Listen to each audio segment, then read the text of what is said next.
News 1 middle ഈസ്റ്റിൽ ആദ്യം പ്രധാന വാർത്തകൾ. നീണ്ട അനിശ്ചിതത്വങ്ങൾക്കൊടുവിൽ ജോസ് കെ മാണിയുടെ പത്രിക സ്വീകരിച്ചു. കേന്ദ്ര തെരഞ്ഞെടുപ്പ് കമ്മീഷന്റെ രേഖപ്രകാരം party chairman K M Mani തന്നെയെന്ന് വരണാധികാരി. നടപടിയെ കോടതിയിൽ ചോദ്യം ചെയ്യുമെന്ന് LDF. ധൈര്യമുണ്ടെങ്കിൽ മത്സരിച്ച് തോൽപ്പിക്കണമെന്ന് UDF. ആറ്റിങ്ങലിലെ UDF സ്ഥാനാർത്ഥി ബിന്ദു കൃഷ്ണയുടെ നാമനിർദ്ദേശ പത്രികയിൽ അന്തിമ തീരുമാനം നാളെ. 25ാമത് അറബ് ലീഗ് ഉച്ചകോടിക്ക് കുവൈത്തിൽ തുടക്കം. GCCയിലെ അഭിപ്രായ ഭിന്നതകൾ ചർച്ചയായില്ല. ഉച്ചകോടി നാളെ സമാപിക്കും. അമേരിക്കൻ പ്രസിഡന്റ് ബറാക് ഒബാമ ഈ മാസാവസാനം സൗദി അറേബ്യയിലെത്തും. ഒബാമയുടെ സന്ദർശനം മേഖലയിലെ സുരക്ഷാ പ്രശ്നങ്ങൾ കലുഷിതമായ സാഹചര്യത്തിൽ. കാണാതായ വിമാനം ഇന്ത്യൻ മഹാസമുദ്രത്തിൽ തകർന്നു വീണെന്ന മലേഷ്യയുടെ വാദം തെളിവില്ലാത്തതാണെന്ന് ചൈന. തെരച്ചിൽ നിർത്തിയതിനെതിരെ ബന്ധുക്കളുടെ പ്രതിഷേധം. വാർത്തകളിലേക്ക് വിശദമായി. കുവൈത്തിൽ കഴിഞ്ഞ ദിവസം മരണപ്പെട്ട മലയാളി സാമൂഹ്യ പ്രവർത്തകൻ SAP അൻവറിന് പ്രവാസി സുഹൃത്തുക്കളുടെ കണ്ണീരിൽ കുതിർന്ന യാത്രാമൊഴി. സാമൂഹിക ജീവകാരുണ്യ രംഗത്ത് നിറസാന്നിധ്യമായിരുന്ന നിശബ്ദ പ്രവർത്തകനെയാണ് SAP അൻവറിന്റെ അകാല നിര്യാണത്തിലൂടെ കുവൈത്തിലെ മലയാളി സമൂഹത്തിന് നഷ്ടമായത്. ജീവകാരുണ്യ രംഗത്ത് തന്റേതായ വ്യക്തിമുദ്ര പതിപ്പിച്ചയാളായിരുന്നു അൻവർ എന്ന് ഏറെക്കാലം ഒരുമിച്ച് താമസിക്കുകയും വർഷങ്ങളായി വിവിധ മേഖലകളിൽ ഒരുമിച്ച് പ്രവർത്തിക്കുകയും ചെയ്ത PK ജമാൽ അനുസ്മരിച്ചു. സാമൂഹിക, സാംസ്കാരിക, ആതുര സേവ, ജീവകാരുണ്യ പ്രവർത്തനങ്ങളിലെല്ലാം തൻ്റെതായ വ്യക്തിമുദ്ര പതിപ്പിക്കാൻ അൻവറിന് ഇതിനോടകം സാധിച്ചിട്ടുണ്ട് എന്നുള്ളതാണ് അദ്ദേഹവുമായി ഇടപഴകുമ്പോൾ ബോധ്യപ്പെടുന്ന ഒരു വസ്തുത. അദ്ദേഹത്തിൻ്റെ മയ്യത്ത് നമസ്കാരത്തിലും മറ്റ് ചടങ്ങുകളിലും നൂറുകണക്കിന് ആളുകൾ ജാതി മതഭേദമന്യേ കുവൈത്തിൽ പങ്കെടുത്തു എന്നുള്ളത് ഏതൊരു സ്നേഹ സാന്നിധ്യത്തോടു കൂടിയാണ് അദ്ദേഹം ജനമനസ്സുകളിൽ കുടികൊണ്ടത് എന്നതിന് വ്യക്തമായ നിദർശനമായാണ് ഞാൻ മനസ്സിലാക്കുന്നത്. ഇങ്ങനെയുള്ള ഒരു വ്യക്തിത്വത്തെ കഴിഞ്ഞ 30 വർഷത്തിനുള്ളിൽ മലയാളി സമൂഹത്തിൽ കാണുവാൻ എനിക്ക് സാധിച്ചിട്ടില്ല എന്നുള്ളതാണ് തീർച്ചയായും ഒരു സത്യം.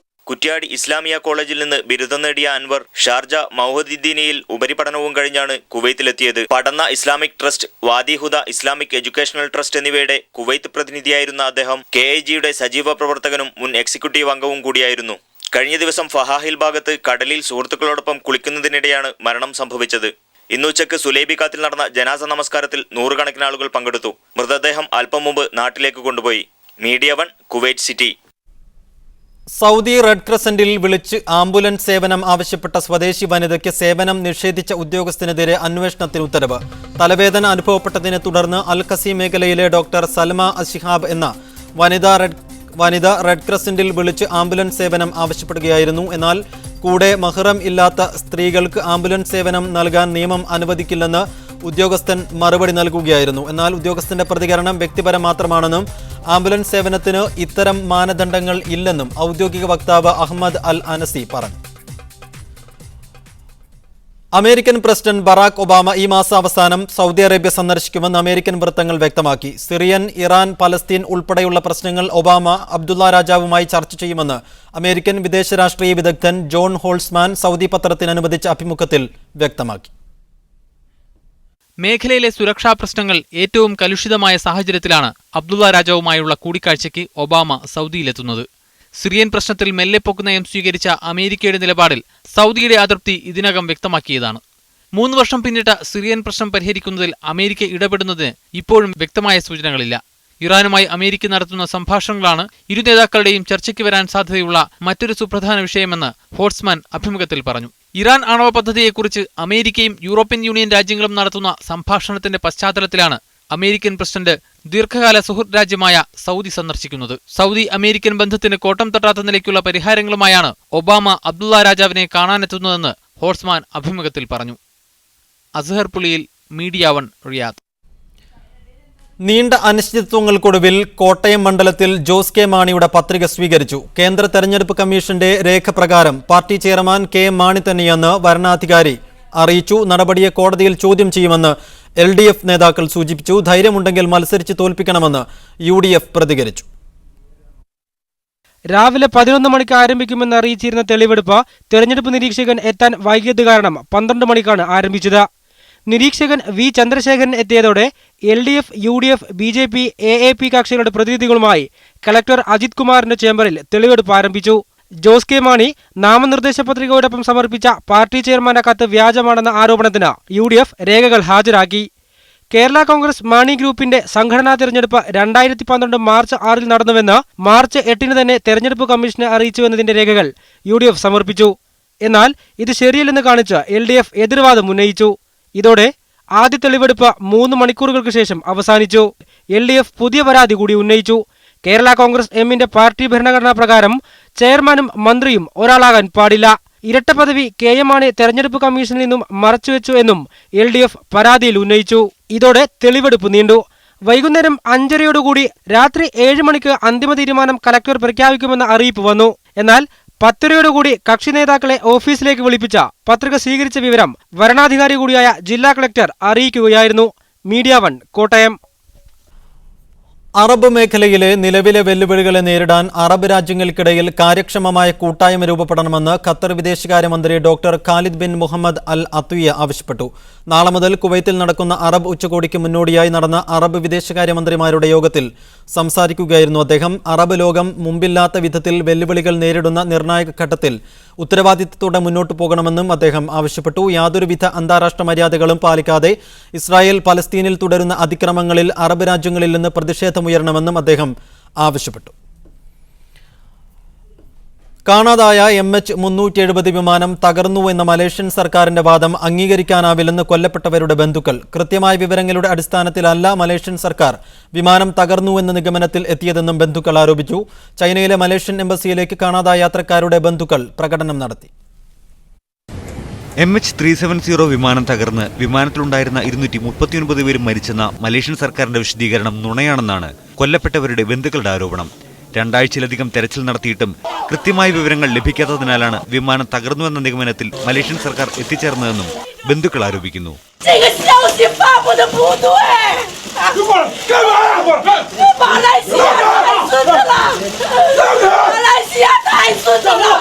വിമാനം തകർന്ന് കൊല്ലപ്പെട്ട 239 പേരിൽ 153 പേരും ചൈനക്കാരാണ്. വിമാനം തകർന്നുവെന്നും തെരച്ചിൽ അവസാനിപ്പിച്ചുവെന്നുമുള്ള മലേഷ്യൻ സർക്കാരിന്റെ നിലപാടിൽ പ്രതിഷേധിച്ച് ചൈനയിലെ മലേഷ്യൻ എംബസി ആസ്ഥാനത്തേക്ക് കൊല്ലപ്പെട്ടവരുടെ ബന്ധുക്കൾ പ്രകടനം നടത്തി. ബ്രിട്ടീഷ് ടെലികമ്മ്യൂണിക്കേഷൻ കമ്പനിയായ ഇൻമർസാറ്റിൽ നിന്നുള്ള വിവരങ്ങൾ അനുസരിച്ചാണ് വിമാനം തകർന്നുവെന്ന നിഗമനത്തിൽ മലേഷ്യ എത്തിച്ചേർന്നത്. ഈ തെളിവുകൾ കൈമാറാൻ മലേഷ്യയോട് ചൈന ആവശ്യപ്പെട്ടിട്ടുണ്ട്. News desk media 1.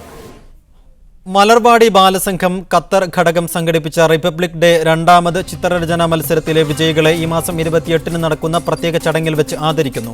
വൈകിട്ട് 7 മണിക്ക് ക്വാളിറ്റി ഹൈപ്പർ മാർക്കറ്റ് ഹാളിലാണ് ചടങ്ങ്. ഫെബ്രുവരി 21 അൽ അറബി ക്ലബ്ബിൽ വെച്ചാണ് മത്സരം നടന്നത്. മലബാർ ഗോൾഡ് ആൻഡ് ഡയമണ്ട്സുമായി സഹകരിച്ച് നടത്തിയ മത്സരത്തിൽ 7300-ൽ പരം കുട്ടികൾ പങ്കെടുത്തിരുന്നു. ഗൾഫിലെ പ്രവാസികളിൽ നിന്ന് സാമൂഹ്യ സേവന രംഗത്ത് നിറഞ്ഞു നിൽക്കുന്ന 2 കൂട്ടായ്മകളെയും 10 വ്യക്തികളെയുമാണ് മീഡിയ 1 ആദരിക്കുന്നത്. ആയിരക്കണക്കിന് സാധാരണ പ്രവാസികൾ അവരുടെ തന്നെ പ്രതിനിധികളെ നിർദ്ദേശിക്കുകയായിരുന്നു.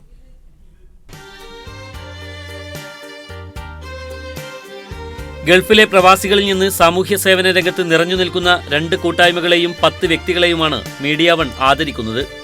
ആയിരക്കണക്കിന് സാധാരണ പ്രവാസികൾ അവരുടെ തന്നെ പ്രതിനിധികളെ നിർദ്ദേശിക്കുകയായിരുന്നു.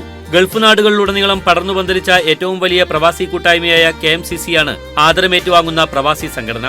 കേരളത്തിലെ ഓരോ ഗ്രാമങ്ങളിലും കാരുണ്യമെത്തിക്കുന്ന KMCCക്ക് ഇത് അർഹതയ്ക്കുള്ള അംഗീകാരമാണ്. കൂടാതെ UAE ആസ്ഥാനമായി പ്രവർത്തിക്കുന്ന സാമൂഹിക സേവന സാംസ്കാരിക മണ്ഡലങ്ങളിൽ നിറഞ്ഞു നിൽക്കുന്ന സേവനം സെന്ററാണ് മീഡിയ 1 ആദരിക്കുന്ന മറ്റൊരു കൂട്ടായ്മ. ഒപ്പം സ്വപ്നങ്ങളും പ്രതീക്ഷകളുമായി മരുഭൂമിയിലേക്ക് ലോഞ്ച് കയറിയ ആദ്യകാല പ്രവാസികൾക്ക് സൗജന്യമായി അന്നമൂട്ടിയ കോർഫുഖാനിലെ കാലിക്കറ്റ് ഹോട്ടൽ. ആ പാരമ്പര്യം ഇന്നും തുടരുന്ന ഹോട്ടലിന്റെ നിലവിലെ ഉടമ സിദ്ദീഖിനെയും മീഡിയ 1 ആദരിക്കുന്നുണ്ട്. ഗൾഫിൽ മരണപ്പെടുന്ന പ്രവാസികളുടെ മൃതദേഹം നാട്ടിലെത്തിക്കുന്നത് ജീവിത ദൗത്യമായി ഏറ്റെടുത്ത ഷാർജയിലെ അഷ്റഫ് താമരശ്ശേരിയും മസ്കറ്റിലെ PM ജാബിറും സലാലയിലെ KS മുഹമ്മദ് അലിയും. 38 വർഷമായി ഖത്തറിൽ സാമൂഹ്യ സേവനവും നിയമ പോരാട്ടവും തുടരുന്ന ദോഹയിലെ കരീം അബ്ദുല്ല, ദുരിതമനുഭവിക്കുന്ന വീട്ടുവേലക്കാരികളുടെയും ചതിക്കുഴികളിൽ വീഴുന്ന സാധാരണ സ്ത്രീകളുടെയും സേവനത്തിനായി ജീവിതം ഒഴിഞ്ഞുവെച്ച ദമാമിലെ സഫിയ അജിത്, തൊഴിൽ പ്രശ്നങ്ങളിലും നിയമക്കുരുക്കിലും പെടുന്ന സൗദി പ്രവാസികൾക്കിടയിൽ സേവന നിരതരായ റിയാദിലെ ഷിഹാബ് കൊട്ടുകാടും ജിദ്ദയിൽ നിന്ന് മുഹമ്മദ് അലി പടപ്പറമ്പും, കുവൈറ്റിൽ സാമൂഹ്യ സേവനത്തിന്റെ പര്യായമായി മാറിയ തോമസ് മാത്യു കടവിൽ, ബഹ്റൈൻ പ്രവാസികൾക്കിടയിൽ ഒരു സുഹൃതമെന്നോണം സേവന നിരതനായ KT സലീം എന്നിവരാണ് മീഡിയ 1ന്റെ ആദരമേറ്റുവാങ്ങുന്ന സാമൂഹിക പ്രവർത്തകർ. പുതിയ കേരളത്തെ നിർമ്മിച്ച പ്രവാസികളിലെ നിസ്വാർത്ഥ സേവകരെ ആദരിക്കുന്ന മീഡിയ 1ന്റെ പ്രവാസോത്സവത്തിനായി സിനിമാ സംഗീത കലാരംഗങ്ങളിൽ നിന്ന് 100 കണക്കിന് പ്രതിഭകളും 15,000 കലാസ്വാദകരും ഷാർജ ക്രിക്കറ്റ് സ്റ്റേഡിയത്തിലെത്തും. Media 1 Dubai. Saudi Arabian monetary ഏജൻസിയുടെ ജിസാൻ ശാഖയിൽ നിന്ന് 180 ദശലക്ഷം റിയാൽ തട്ടാൻ ശ്രമിച്ച സ്വദേശി പിടിയിലായി. പ്രമുഖ വ്യക്തിയുടെ പേര് പറഞ്ഞ് ആൾമാറാട്ടം നടത്തിയാണ് പണം തട്ടാൻ ശ്രമിച്ചത്. സുരക്ഷാ ഉദ്യോഗസ്ഥന് നേരെ തോക്ക് ചൂണ്ടി ഭീഷണിപ്പെടുത്തിയതായും പരാതിയുണ്ട്. ഇയാൾക്കെതിരെ അന്വേഷണം ആരംഭിച്ചിട്ടുണ്ട്.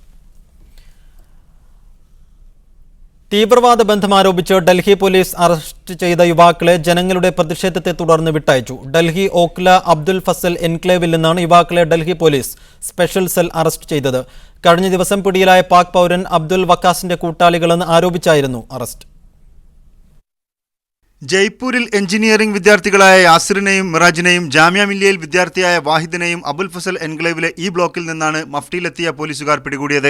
12 പേരടങ്ങിയ പോലീസ് സംഘം ഓരോ വീട്ടിലും കയറി നടത്തിയ തെരച്ചിലിനൊടുവിലാണ് വിദ്യാർത്ഥികളെ പിടികൂടിയത്. ചോദ്യം ചെയ്യാനായി കൊണ്ടുപോവുകയാണെന്ന പതിവ് വിശദീകരണത്തോടെ പോലീസ് ഇവരെ ലോധി റോഡിലെ സ്പെഷ്യൽ സെൽ ആസ്ഥാനത്തേക്ക് കൊണ്ടുപോയി. ജയ്പൂരിലെ ഗ്ലോബൽ ഇൻസ്റ്റിറ്റ്യൂട്ടിൽ വിദ്യാർത്ഥികളായ മിറാജിന്റെയും യാസിറിന്റെയും ഒപ്പം ഹോസ്റ്റലിൽ താമസിച്ചിരുന്ന 2 വിദ്യാർത്ഥികളെ ഇന്ത്യൻ മുജാഹിദീൻ എന്ന പേരിൽ ജയ്പൂർ പോലീസ് കഴിഞ്ഞ ദിവസം പിടികൂടിയിരുന്നു. ഈ സംഭവം ജയ്പൂരിൽ നടക്കുമ്പോൾ അവധി ദിവസമായതുകൊണ്ട് യാസിറും മിറാജും ഡൽഹിയിലാണ് ഉണ്ടായിരുന്നത്.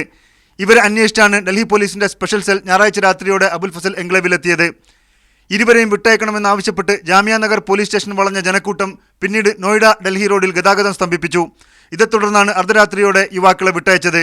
ചോദ്യം ചെയ്തെങ്കിലും ഇവർക്കെതിരെ തെളിവ് കണ്ടെത്താനായിട്ടില്ലെന്ന് പോലീസ് ഒടുവിൽ വിശദീകരണം നൽകി. ലോധി റോഡിലെ സ്പെഷ്യൽ സെൽ ആസ്ഥാനത്ത് ഇരുവരെയും 12 മണിക്കൂർ തുടർച്ചയായി ചോദ്യം ചെയ്തു. നരേന്ദ്രമോദിയെ വധിക്കാനായി എത്തിയ 2 ദർഭംഗ ടെറർ മൊഡ്യൂളിൽ ഉൾപ്പെട്ട ഇന്ത്യൻ മുജാഹിദീൻ ഭീകരരെ ഡൽഹി പോലീസ് അറസ്റ്റ് ചെയ്തതായി ഇതിനകം ടെലിവിഷൻ ചാനലുകൾ വാർത്ത റിപ്പോർട്ട് ചെയ്തിരുന്നു. ഈ അറസ്റ്റുകൾ വൻ നേട്ടമാണെന്ന് കേന്ദ്ര ആഭ്യന്തരമന്ത്രി സുശീൽ കുമാർ ഷിൻഡെ പ്രസ്താവന പുറപ്പെടുവിക്കുകയും ചെയ്തു. ഇവരെ വിട്ടയച്ചതോടെ തെളിവില്ലാതെ പോലീസ് നടത്തുന്ന ഭീകരവേട്ട ഒരിക്കൽ കൂടി ചോദ്യം ചെയ്യപ്പെടുകയാണ്. മീഡിയ 1 ന്യൂഡൽഹി. മദീനയിൽ താമസിക്കുന്ന കെട്ടിടത്തിലുണ്ടായ തീപിടുത്തത്തെ തുടർന്ന് 2 കുട്ടികൾ മരിച്ചു. അൽ ഹിസാം വില്ലേജിലെ ഫ്ളാറ്റിലാണ് ചൊവ്വാഴ്ച തീ പടർന്നത്. നിമിഷങ്ങൾക്കകം സിവിൽ ഡിഫൻസ് എത്തി തീ നിയന്ത്രിച്ചെങ്കിലും സംഭവത്തിൽ ഫ്ളാറ്റിൽ താമസിച്ചിരുന്ന 2 കുട്ടികൾ മരിച്ചതായി ഔദ്യോഗിക വക്താവ് മഹ്മൂദ് ഖയാത്ത് പറഞ്ഞു. തീപിടുത്തത്തിന്റെ കാരണത്തെക്കുറിച്ച് അന്വേഷണം നടന്നുവരികയാണ്. വാർത്തകൾ തുടരുന്നു. 25ാമത് അറബ് ലീഗ് ഉച്ചകോടിക്ക് കുവൈത്തിൽ തുടക്കമായി. സിറിയൻ പ്രതിസന്ധിക്ക് ഊന്നൽ നൽകിയ ഉച്ചകോടിയിൽ GCC അഭിപ്രായ ഭിന്നതകൾ ചർച്ചയായില്ല. മേഖലയിലെ പ്രശ്നങ്ങൾ ഐക്യത്തോടെ നേരിടണമെന്ന് ഉച്ചകോടി ആഹ്വാനം ചെയ്തു. നാളെയാണ് ഉച്ചകോടി സമാപിക്കുന്നത്. കുവൈത്ത് ആദ്യമായാണ് അറബ് ലീഗ് ഉച്ചകോടിക്ക് ആതിഥ്യമരുളുന്നത്. ഇന്ന് കാലത്ത് ബയാൻ പാലസിൽ Kuwait Amir Sheikh Sabah Al Ahmad Al Jaber Al Sabah ഉദ്ഘാടനം ചെയ്ത സമ്മേളനത്തിൽ Arab League secretary general Nabil Al Arabi അധ്യക്ഷനായിരുന്നു. മേഖലയിലെ പ്രശ്നങ്ങൾ വർദ്ധിച്ചു വരുന്നതിലെ ആശങ്ക പങ്കുവച്ചുകൊണ്ടാണ് അമീർ ഉദ്ഘാടന പ്രസംഗം ആരംഭിച്ചത്. അന്താരാഷ്ട്ര സുരക്ഷയെ ബാധിക്കുന്ന തരത്തിൽ സിറിയൻ പ്രശ്നം സങ്കീർണമായതായി ചൂണ്ടിക്കാട്ടിയ അമീർ അംഗരാജ്യങ്ങൾ ഐക്യബോധത്തോടെ നിലകൊണ്ടാൽ മാത്രമേ പ്രശ്നപരിഹാരം സാധ്യമാകൂ എന്നും കൂട്ടിച്ചേർത്തു. 4ാം വർഷത്തിലേക്ക് കടന്ന സിറിയൻ പ്രതിസന്ധി പരിഹാരമില്ലാതെ തുടരുന്ന സാഹചര്യത്തിൽ അറബ് കൂട്ടായ്മ മൗനം പാലിക്കുന്നത് ശരിയല്ലെന്നും ഐക്യരാഷ്ട്രസഭ രക്ഷാസമിതി കൂടുതൽ ഉത്തരവാദിത്ത ബോധം കാണിക്കണമെന്നും അദ്ദേഹം ഉണർത്തി. UN പ്രമേയങ്ങളിൽ പറയുന്നതുപോലെ ജെറുസലേം തലസ്ഥാനമായി സ്വതന്ത്ര ഫലസ്തീൻ രാഷ്ട്രം രൂപീകരിക്കേണ്ടതിന്റെ ആവശ്യകതയും അമീർ തന്റെ ഉദ്ഘാടന പ്രസംഗത്തിൽ എടുത്തു പറഞ്ഞു. Arab League secretary general Nabil Al Arabi, Organisation of Islamic Countries secretary general Iyad Ameen Madani, Qatar Amir Sheikh Tamim bin Hamad Al Thani, Saudi കിരീടാവകാശിയും ഉപപ്രധാനമന്ത്രിയുമായ Salman bin Abdul Aziz Al Saud, ഫലസ്തീൻ president Mahmoud Abbas തുടങ്ങിയവർ ഉദ്ഘാടന സെഷനിൽ സംസാരിച്ചു. Egypt വിഷയത്തിൽ GCC രാജ്യങ്ങൾ തമ്മിലുണ്ടായിട്ടുള്ള അഭിപ്രായ ഭിന്നതകൾ ഉച്ചകോടിയിലെങ്ങും ചർച്ച ചെയ്യപ്പെടാതെ പോയതും ശ്രദ്ധേയമായി. അതിനിടെ 26ാമത് അറബ് ലീഗ് ഉച്ചകോടിയുടെ ആതിഥേയത്വം തങ്ങൾക്ക് നൽകണമെന്ന ഈജിപ്തിന്റെ ആവശ്യം അറബ് രാജ്യങ്ങൾ തത്വത്തിൽ അംഗീകരിച്ചതായി കുവൈത്ത് ന്യൂസ് ഏജൻസി റിപ്പോർട്ട് ചെയ്തു. Muneer Ahammed, Media 1 Kuwait City. ദമാമിലെ കത്തീഫിൽ ദോഹത്തുൽ അൽവാനും ഓഷ്യാന റെസ്റ്റോറന്റും സംയുക്തമായി സംഘടിപ്പിച്ച മഹർജാൻ സയ്യിദത്തുൽ അഹ്മാൽ ഫെസ്റ്റിവൽ ശ്രദ്ധേയമായി. ചിത്രപ്രദർശനവും വിൽപ്പനയും, കവിയരങ്ങ്, സാഹിത്യ ചർച്ചകൾ, കുട്ടികൾക്കും സ്ത്രീകൾക്കും വേണ്ടിയുള്ള മത്സരങ്ങൾ, ആരോഗ്യ ബോധവൽക്കരണ ക്ലാസുകൾ, ബിസിനസ് പ്രദർശനം തുടങ്ങിയവയാണ് മേളയുടെ പ്രത്യേകതകൾ. ഇത് 3ാം തവണയാണ് ഫെസ്റ്റിവൽ നടക്കുന്നത്. സ്കൂൾ അവധിക്കാലത്ത് നടക്കുന്ന മേളയുടെ 3ാമത്തെ പ്രദർശനമായിരുന്നു ഇന്ന് അവസാനിച്ചത്. ജൂണിൽ ആരംഭിക്കുന്ന സ്കൂൾ അവധിക്കാലത്തും ഫെസ്റ്റിവൽ നടക്കുമെന്നും സംഘാടകർ അറിയിച്ചു. മലയാളികളടക്കം 7000-ലധികം ഇന്ത്യൻ വിദ്യാർത്ഥികളുള്ള മക്കയിൽ ഇന്ത്യൻ സ്കൂൾ സ്ഥാപിക്കണമെന്ന ആവശ്യത്തിന് ശക്തിയേറുന്നു. ഹറം പരിധിക്ക് പുറത്ത് സ്കൂൾ സ്ഥാപിക്കണമെന്നാണ് രക്ഷിതാക്കളുടെ ആവശ്യം. സ്കൂൾ ഉടൻ യാഥാർത്ഥ്യമാക്കണമെന്നാവശ്യപ്പെട്ട് രക്ഷിതാക്കൾ മക്കയിൽ യോഗം ചേർന്നു. മക്കയിൽ ഇന്ത്യൻ സ്കൂൾ വേണമെന്ന ആവശ്യത്തിന് വർഷങ്ങളുടെ പഴക്കമുണ്ട്. മക്കയിലെ വിദ്യാർത്ഥികൾ നിലവിൽ ജിദ്ദ ഇന്റർനാഷണൽ ഇന്ത്യൻ സ്കൂളിനെയാണ് ആശ്രയിക്കുന്നത്. ജിദ്ദ സ്കൂളിൽ പ്രത്യേക കോട്ട അനുവദിച്ചിട്ടുണ്ടെങ്കിലും സ്കൂളിലെ സീറ്റിന്റെ പരിമിതി കാരണം മക്കയിൽ നിന്നുള്ള ഭൂരിഭാഗം വിദ്യാർത്ഥികൾക്കും അവസരം ലഭിക്കാറില്ല. പുലർച്ചെ 4 മണിക്ക് എഴുന്നേറ്റ് 80 കിലോമീറ്റർ അകലെയുള്ള സ്കൂളിൽ പോയി വൈകിട്ട് 6 മണിക്കാണ് വിദ്യാർത്ഥികൾ തിരിച്ചെത്താറുള്ളത്. പകുതിയിലധികം വിദ്യാർത്ഥികൾ ഏകാധ്യാപക സ്ഥാപനമായ ട്യൂഷൻ സെന്ററുകളെയാണ് ആശ്രയിക്കുന്നത്. ഈ സാഹചര്യത്തിലാണ് മക്കയിലെ രക്ഷിതാക്കളും സംഘടനാ പ്രതിനിധികളും യോഗം ചേർന്നത്. ഹറം പരിധിക്കുള്ളിൽ സ്കൂൾ നടത്താനുള്ള പ്രശ്നമാണ് പലപ്പോഴും അധികൃതർ ഉന്നയിക്കാറുള്ളത്. എന്നാൽ ഹറം പരിധിക്ക് പുറത്ത് സ്കൂൾ നടത്തിയാൽ സിലബസിന്റെയും ജീവനക്കാരുടെയും എല്ലാം പ്രശ്നങ്ങൾ പരിഹരിക്കാൻ സാധിക്കും. ഹറം പരിധിക്ക് പുറത്ത് ബഹ്റൈൻ സ്കൂൾ സ്ഥാപിക്കുകയാണെങ്കിൽ മക്കയിലെയും ജിദ്ദയിലെയും വിദ്യാർത്ഥികൾക്ക് പഠിക്കാൻ അവസരം ലഭിക്കുമെന്ന യോഗത്തിൽ മുഖ്യാതിഥിയായി പങ്കെടുത്ത ജിദ്ദ സ്കൂൾ ഭരണസമിതി അംഗം അഡ്വക്കേറ്റ് മുഹമ്മദ് റാസിഖ് അഭിപ്രായപ്പെട്ടു. രക്ഷിതാക്കളും വിദ്യാർത്ഥികളും ഒപ്പിടുന്ന ഭീമൻ ഹർജി അംബാസിഡർക്ക് നൽകണമെന്നും യോഗത്തിൽ അഭിപ്രായമുണ്ടായി. മുജീബ് പൂക്കോട്ടൂരിന്റെ അധ്യക്ഷതയിൽ നടന്ന യോഗത്തിൽ വിവിധ സംഘടനാ നേതാക്കൾ സംസാരിച്ചു. സാബിത് സലീം, മീഡിയ 1, മക്ക. പ്രവാസികളിൽ കാർഷികാവബോധം വളർത്താൻ ലക്ഷ്യമിട്ട് ദുബായിലെ കറാമയിൽ കൃഷി ഗ്രൂപ്പ് സംഘടിപ്പിച്ച അഗ്രി മീറ്റ് 2014 സമാപിച്ചു. ലണ്ടൻ അമേരിക്കൻ സിറ്റി കോളേജിന്റെ സഹകരണത്തോടെ നടത്തിയ പരിപാടിയിൽ UAE-യുടെ വിവിധ ഭാഗങ്ങളിൽ നിന്നായി 150ഓളം അംഗങ്ങൾ പങ്കെടുത്തു. Limca book of record award ജേതാവ് സുധീഷ് ഗുരുവായൂർ മുഖ്യാതിഥിയായിരുന്നു. കുട്ടികൾക്കായി നടത്തിയ കാർഷിക ക്വിസ് പുതുമയുള്ള അനുഭവമായി. വിത്തുകൾ, തൈകൾ, വളം, മണ്ണ് എന്നിവ ചടങ്ങിൽ സൗജന്യമായി വിതരണം ചെയ്തു. ഉപയോഗിച്ചു കഴിഞ്ഞ സ്കൂൾ പാഠപുസ്തകങ്ങൾ ശേഖരിച്ച് വിതരണം ചെയ്യുന്നതിനുള്ള ബുക്ക് ബാങ്കിന്റെ പ്രവർത്തനങ്ങൾക്ക് ഖത്തറിലെ സ്റ്റുഡൻസ് ഇന്ത്യ തുടക്കം കുറിച്ചു. യൂത്ത് ഫോറത്തിന്റെ വിദ്യാർത്ഥി വിഭാഗമായ സ്റ്റുഡൻസ് ഇന്ത്യ പുതിയ അധ്യയന വർഷാരംഭത്തിലാണ് പുസ്തകങ്ങൾ ശേഖരിച്ച് വിദ്യാർത്ഥികളിലെത്തിക്കാനുള്ള സംവിധാനത്തിന് തുടക്കം കുറിച്ചത്. ഇന്ത്യൻ സ്കൂളുകളിലെ മുഴുവൻ ക്ലാസുകളിലേക്കുമുള്ള പുസ്തകങ്ങളുടെ ശേഖരണം ആരംഭിച്ചതായി ഭാരവാഹികൾ പറഞ്ഞു. ന്യൂ ജനറേഷൻ ഫോട്ടോഗ്രാഫർമാർ കോൺട്രാസ്റ്റ് കണ്ടതും കാണാത്തതും എന്ന പ്രമേയത്തിൽ ഒരുക്കുന്ന ഫോട്ടോ പ്രദർശനം ഈ മാസം 26 മുതൽ ഏപ്രിൽ 16 വരെ അജ്മാൻ പാലസിൽ നടക്കും. ബുധനാഴ്ച വൈകിട്ട് 7 ഉദ്ഘാടനം ചെയ്യുന്ന പരിപാടിയിൽ UAE-യുടെ കണ്ടതും കാണാത്തതുമായ മുഖങ്ങളാണ് പ്രദർശിപ്പിക്കുകയെന്ന് ബന്ധപ്പെട്ടവർ അറിയിച്ചു. രാജ്യത്തിന്റെ തെരുവുകളും പ്രകൃതി ഭംഗിയും വന്യതയുമെല്ലാം ഫോട്ടോയിലുണ്ടാവും. 13 ഫോട്ടോഗ്രാഫർമാരുടെ 60-ലേറെ ചിത്രങ്ങളാണ് പ്രദർശിപ്പിക്കുക. ഷാർജയിൽ സെന്റ് ഗ്രിഗോറിയോസ് ഓർത്തഡോക്സ് ഇടവകയുടെ 24ാമത് OVBS പൗരസ്ത്യ orthodox Syrian Sunday school association director general father doctor O Thomas ഉദ്ഘാടനം ചെയ്തു. പ്രസിഡന്റ് ഫാദർ അബ്രഹാം ജോൺ അധ്യക്ഷത വഹിച്ച ചടങ്ങിൽ അസിസ്റ്റന്റ് വികാരി ഫാദർ യാക്കോ ബേബി, ഈപ്പൻ, ഹെഡ്മാസ്റ്റർ അലക്സ് വർഗീസ്, ബിജോ കളീക്കൽ, ഷേർലി മാത്യു എന്നിവർ പ്രസംഗിച്ചു. വരും ദിവസങ്ങളിലെ ക്ലാസുകൾക്ക് ഫാദർ മാത്യു തോമസ് നേതൃത്വം നൽകും. വെള്ളിയാഴ്ച വൈകിട്ട് പൊതുസമ്മേളനവും സ്നേഹവിരുന്നുമുണ്ടായിരിക്കുമെന്ന് ബന്ധപ്പെട്ടവർ അറിയിച്ചു. ഗൾഫ് മെഡിക്കൽ യൂണിവേഴ്സിറ്റി ഗ്ലോബൽ ദിനാഘോഷത്തിന്റെ ഭാഗമായി കലാസാംസ്കാരിക പരിപാടികൾ സംഘടിപ്പിച്ചു. 70 രാജ്യങ്ങളിലെ വിദ്യാർത്ഥികൾ പഠിക്കുന്ന യൂണിവേഴ്സിറ്റിയിൽ വിവിധ രാജ്യങ്ങളുടെ പവലിയനുകൾ ഒരുക്കിയിട്ടുണ്ട്. ഇതിനകം 2000-ലധികം പേർ പവലിയൻ സന്ദർശിച്ചതായി ബന്ധപ്പെട്ടവർ അറിയിച്ചു. സാംസ്കാരിക ചരിത്രം വിശദീകരിക്കുന്ന ചിത്രങ്ങൾ, വേഷവിധാനങ്ങൾ തുടങ്ങിയവ പവലിയനുകളിൽ പ്രദർശിപ്പിച്ചിട്ടുണ്ട്. പയ്യോളി, തുറയൂർ, തിക്കോടി പ്രദേശത്തുകാരുടെ ദുബൈയിലെ പ്രവാസി കൂട്ടായ്മ സംഘടിപ്പിക്കുന്ന Kalaperuma 2014 brochure doctor MK Muneer Malabar golden diamond corporate executive director MK ഫൈസലിന് നൽകി പ്രകാശനം ചെയ്തു. ഫൈസൽ മേലടി അധ്യക്ഷത വഹിച്ച ചടങ്ങിൽ വിവിധ രംഗത്തെ നിരവധി പേർ സംബന്ധിച്ചു. കണ്ണൂർ ഷെരീഫ്, സിറാജ് പയ്യോളി, ജമാൽ പാഷ തുടങ്ങിയവർ അണിനിരക്കുന്ന കലാപെരുമ ഷാർജ ഇന്ത്യൻ അസോസിയേഷനിൽ ഏപ്രിൽ 24 നടക്കും. വാർത്തകൾ തുടരുന്നു. പഠനത്തിലും പാഠ്യേതര വിഷയങ്ങളിലും സാമൂഹ്യ സേവന രംഗങ്ങളിലും ഒരുപോലെ മികവ് കാഴ്ചവെച്ച ഷെയ്ഖ് ഹംദാൻ അവാർഡ് നേടിയ 2 മലയാളി മിടുക്കികൾ അഭിമാനമാവുന്നു. അലൈനിൽ നിന്നുള്ള റിപ്പോർട്ടിലേക്ക്. പഠനത്തിലും പാഠ്യേതര വിഷയങ്ങളിലും സാമൂഹ്യ സേവന രംഗങ്ങളിലും ഒരുപോലെ കഴിവ് തെളിയിച്ച 2 മിടുക്കികളാണ് ഷെയ്ഖ് ഹംദാൻ അവാർഡിന് അർഹരായത്. UAE-യിലെ അൽ ഐനിൽ താമസിക്കുന്ന വളാഞ്ചേരി സ്വദേശി മുഹമ്മദ് ഷാഹിദിന്റെയും റസിയയുടെയും മകൾ മറുവയും തൃശൂർ ദേശമംഗലം സ്വദേശി പുഷ്പകുമാറിന്റെയും ന്യൂ ഇന്ത്യൻ മോഡൽ സ്കൂൾ അധ്യാപിക ശോഭനയുടെയും മകൾ പൂർണിമയുമാണ് ഈ മിടുക്കികൾ. തുടർച്ചയായ 3 വർഷത്തെ പാഠ്യേതര വിഷയങ്ങളിലെ മികവിനെ അടിസ്ഥാനപ്പെടുത്തി ഏറ്റവും മികച്ച വിദ്യാർത്ഥികൾക്ക് നൽകുന്ന അവാർഡാണ് Sheikh Hamdan educational excellence award. Al Ain Indian സ്കൂളിലെ 10ാം തരം വിദ്യാർത്ഥിയാണ് മർവ ഷാഹിദ്. ചെറുപ്പം മുതൽ പഠനത്തിലും സ്പോർട്സിലും ആർട്സിലുമെല്ലാം ഒരുപോലെ തിളങ്ങിയ മർവ ഒരു നല്ല അത്ലറ്റും പ്രാസംഗികയും ചിത്രകാരിയുമാണ്. UAE യൂണിവേഴ്സിറ്റിയിൽ പ്രൊജക്ട് കോർഡിനേറ്ററും മുൻ യൂണിവേഴ്സിറ്റി സ്പോർട്സ് ചാമ്പ്യനുമായ പിതാവ് ഷാഹിദാണ് സ്പോർട്സിൽ മർവയ്ക്ക് മാതൃക. ചെറുപ്രായത്തിലെ വലിയ സമ്മാനങ്ങൾ വാരിക്കൂട്ടിയ മിടുക്കിയാണ് ന്യൂ ഇന്ത്യൻ മോഡൽ സ്കൂളിലെ 5ാം ക്ലാസ്സുകാരി പൂർണിമ പുഷ്പകുമാർ. പാട്ടിലും നൃത്തത്തിലും മോണോ ആക്ടിലും എന്നുവേണ്ട ഓട്ടത്തിലും ചാട്ടത്തിലുമെല്ലാം ഏറെ മുന്നിലാണ് ഈ കൊച്ചുമിടുക്കി. പ്ലാസ്റ്റിക് ഒഴിവാക്കുക എന്ന പ്രൊജക്ടിന്റെ ഭാഗമായി നാട്ടിൽ നിന്ന് ഡീഗ്രേഡബിൾ ബാഗുകൾ കൊണ്ടുവന്ന് വിതരണം ചെയ്യുകയും പേപ്പർ ബാഗുകൾ ഉണ്ടാക്കി ഗ്രോസറികളിൽ വിതരണം നടത്തുകയും ചെയ്തു. വീട്ടിലെ കൊച്ചുമുറ്റത്ത് പച്ചക്കറികൾ നടുന്നത് മുതൽ പാവങ്ങൾക്ക് അന്നം നൽകുന്നതിൽ വരെ കാണിക്കുന്ന മികവും ആത്മാർത്ഥതയുമാണ് പൂർണിമയെ അവാർഡിന് അർഹയാക്കിയത്. പൂർണിമ പഠിക്കുന്ന അൽ-ഐൻ ന്യൂ ഇന്ത്യൻ മോഡൽ സ്കൂളിലെ തന്നെ അധ്യാപികയായ അമ്മ ശോഭനയും ബിസിനസ്സുകാരനായ അച്ഛൻ പുഷ്പകുമാറും അതേ സ്കൂളിലെ തന്നെ +2 വിദ്യാർത്ഥിയായ ജ്യേഷ്ഠൻ പ്രജിത്തും സർവ്വ പിന്തുണയുമായി പൂർണിമയ്ക്ക് കൂട്ടുണ്ട്. മാതാപിതാക്കളും സ്കൂളും നൽകുന്ന പിന്തുണയാണ് തന്റെ വിജയരഹസ്യമെന്ന് നന്ദിയോടെ ഓർക്കുകയാണ് ഈ കൊച്ചുമിടുക്കി. മുഹമ്മദ് റഫീഖ്, മീഡിയ 1, അൽ-ഐൻ. 3 ദിവസം നീണ്ടു നിൽക്കുന്ന Dubai International Humanitarian Aid and Development എക്സിബിഷന് ദുബായിൽ തുടക്കമായി. ലോകത്തിലെ നിരവധി സന്നദ്ധ സംഘടനകളുടെ സാന്നിധ്യമുള്ള പ്രദർശനമേള പ്രമേയം കൊണ്ട് വ്യത്യസ്തമാവുകയാണ്. മനുഷ്യാവകാശ പ്രശ്നങ്ങളിലും കാരുണ്യ പ്രവർത്തനങ്ങളിൽ മുന്നിൽ നിൽക്കുന്ന ലോകത്തിലെ 100-ലധികം സന്നദ്ധ സംഘടനകൾക്ക് ഒരുമിക്കുവാനുള്ള ഒരു വേദിയാണ് ദുബായിൽ നടക്കുന്ന International Humanitarian Aid and Development Exhibition. UAE vice പ്രസിഡന്റും പ്രധാനമന്ത്രിയും ദുബായ് ഭരണാധികാരിയുമായ Sheikh Mohammed bin Rashid Al Maktoum രക്ഷാധികാരിയായ എക്സിബിഷന്റെ പ്രധാന ലക്ഷ്യം മനുഷ്യാവകാശ വിഷയങ്ങളിൽ ഇടപെടുന്നതിനെക്കുറിച്ച് അവബോധം സൃഷ്ടിക്കുക എന്നതാണ്. ദുരന്തങ്ങളുണ്ടാവുന്ന അവസരങ്ങളിൽ ഫലപ്രദമായി എങ്ങനെ ഇടപെടണമെന്നത് മുതൽ മനുഷ്യാവകാശ പ്രശ്നങ്ങൾ എങ്ങനെ കൈകാര്യം ചെയ്യണമെന്ന ചർച്ച ചെയ്യുന്ന വിവിധ സെഷനുകളും ഇതിന്റെ ഭാഗമായി സംഘടിപ്പിച്ചിട്ടുണ്ട്.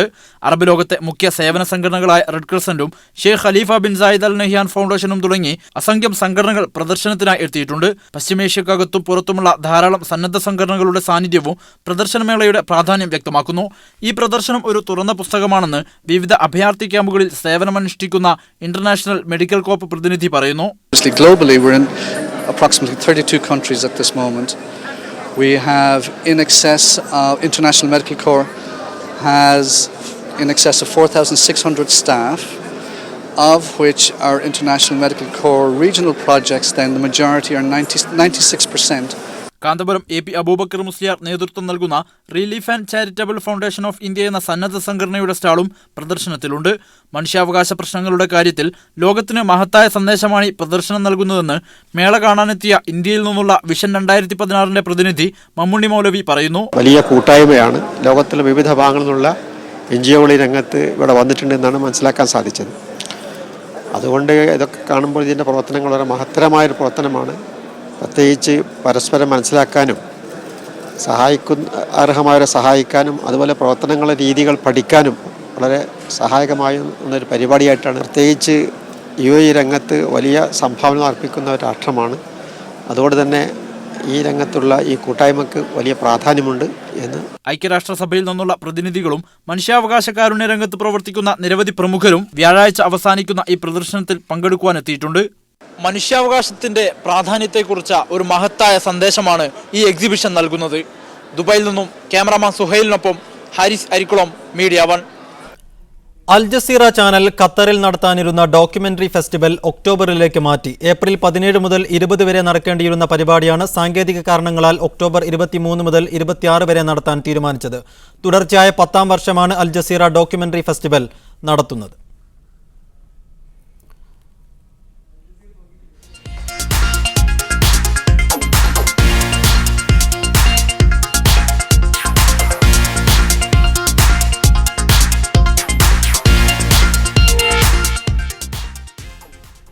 ഒമാനിലെ ബാത്തിന ഗവർണറേറ്റിലെ സൊഹാർ 2 വൈദ്യുതി പ്ലാന്റ് രാജ്യത്തിന് സമർപ്പിച്ചു. സുൽത്താനേറ്റിലെ വ്യവസായ നഗരമായ സൊഹാറിലെ പുതിയ വൈദ്യുത പദ്ധതി മേഖലയുടെ സാമ്പത്തിക കുതിപ്പിന് കൂടി ഊർജം പകരുമെന്നാണ് പ്രതീക്ഷ.